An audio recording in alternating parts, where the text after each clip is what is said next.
para la compañía de té. Y fue el primer disco donde Papadito cantó. Jimmy.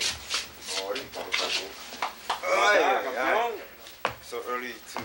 Now tell me about your involvement with Mr. Jimmy Delgado and to the... Well, where do I stand? Okay, Jimmy's older, so...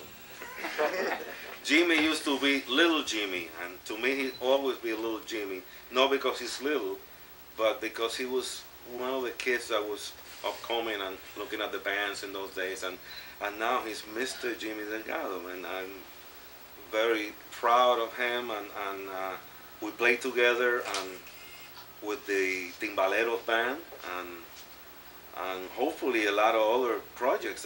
Hopefully. And Camilito, I met him a couple of weeks ago in San Francisco. That he plays with one of the new groups in New York, actually from Connecticut, Insight, right? Yeah. And he's wonderful. He's one of the upcoming percussionists of today's. Can he keep time? Oh yeah, he could keep time and break it. That day I said, oh my God, I gotta play after this guy. And Jesus, I'm very proud of Camilito and respect his mom here too. That's what he said. Explain to Mr. Delgado about the instrument you're actually holding in your hand. Well, he knows because he knows the beginning of Cali Rivera, JCR. This is one of the first bells that Cali made for me, and he burned his linoleum in his house when he was welding this bell before he had the little shop that he has. And at the time, Cali was playing with, I think, with Joe Cuba or something. He was a timbal player also. So I said, why didn't you make bells? You know, who made those bells? He said, yes, I made them. Well, make me a bell. So he started making bells. And to me, with all my respect to all the companies I endorse and everybody else, Cali is the best bell maker in the world. And that bell was made around 1960 in the early 60s, yes. Early 60s, so 61, 62? I don't really remember exactly. 40 years old. Yeah, at least 40 years old. Okay.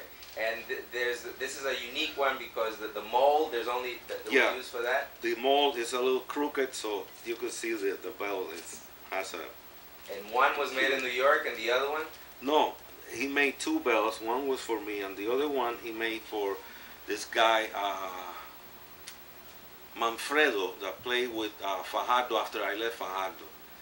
And Manfredo used to say, I hope he don't listen, this bell was made for me in Cuba. And I saw the bell, I said, are you kidding? It's the same pattern as my bell. It's two bells. But mine was made before.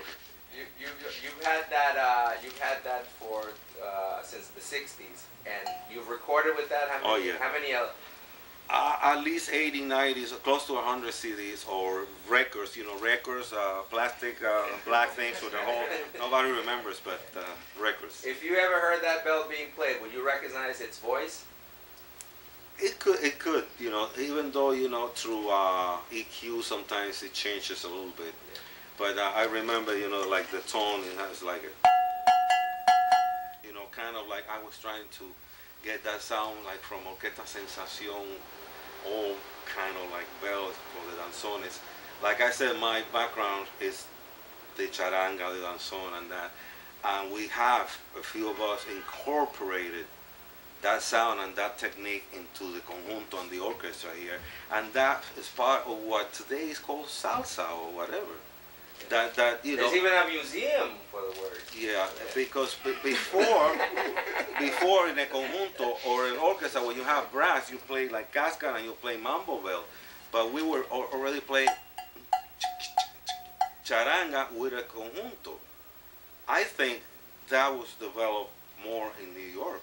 That type of bring the charanga sound to the conjunto. Like Tito Rodriguez did that too. Yeah. Got to give credit to the people that did it. Mr. Delgado, tell us about the concept of the timbaleros that you actually, the show that you put on, and how did you decide immediately to include Orestes? First of all, the first time that I heard of Orestes was on an album entitled Hard Hands. And at that time, I wasn't into mambo or salsa. What I would listen to, or what my mother would put on the house, was like Trio Los Pancho and tú sabes, música de Puerto Rico, you know, like that, you know.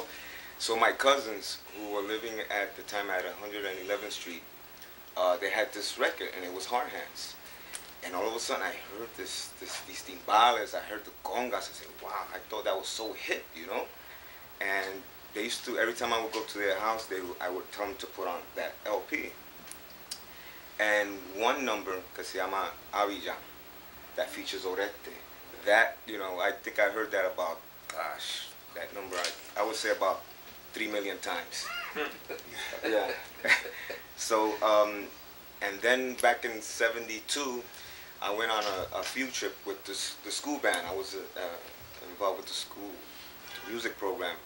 And we went to see a movie, Our Latin Thing. And when I saw Oreste and Barreto and all those guys up in that big screen, I knew I had to do that. I had to be part of that. And if it's not for this man, I won't be playing, because he was the one that inspired me to become a timbalero. Jesus, and what a timbalero. Yeah. You know, I want to say something about Abidjan.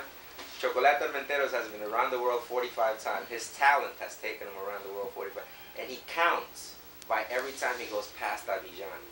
Really? Yes. That's part of his passport up there. And he said, 45 veces con mi trompeta. And he says, every time I go past Abidjan, that's another 1, 2. Yeah, because you know what? When I went to Abidjan, 1968, actually we went with Barreto, and they chartered a plane from the government, the African government, and it was James Brown and the band, I'm talking about strings, a whole band, and Rey Barreto. So that was very incredible to go there. And when we got off the plane and started listening, they were playing Pacheco with Monguito. Cuando en New York a mí me oyeron. I said, what is this? You know, and there was a guy that had a band sounds just like Tito Rodriguez. So then Latin music is out there. It's been out there for ever. Yeah. Camilo, your record collection, how many CDs do you have of Orestes Vilato? No. No, I have a few actually. I have some old Típica 73 CDs. I got the Machete Ensemble CDs. Ah. So I got a few. He's also seen him live. Yeah, like Yes. 5 million times. Who would you say influenced you? And don't be diplomatic. Well, I was at the age of 4. I was taking all. I didn't even realize I wanted to like concentrate on timbales till I was like 7 or 8. Whoa. And I was watching. I would go to Gonzalez and watch Johnny. So I was like, this. When you were 7, you would go to Gonzalez and Gonzalez. Yeah. I started going to Gonzalez because he was my teacher. So I would play with the band, and I was standing right next to him. So I would be like watching stuff he does and stuff. So You mean Johnny Almendra, right? yeah. Yeah, I'm gonna see him in a few minutes. So yeah, I didn't really start getting into timbales until I was like 7 or 8. So When he was young. yeah. That's right. A long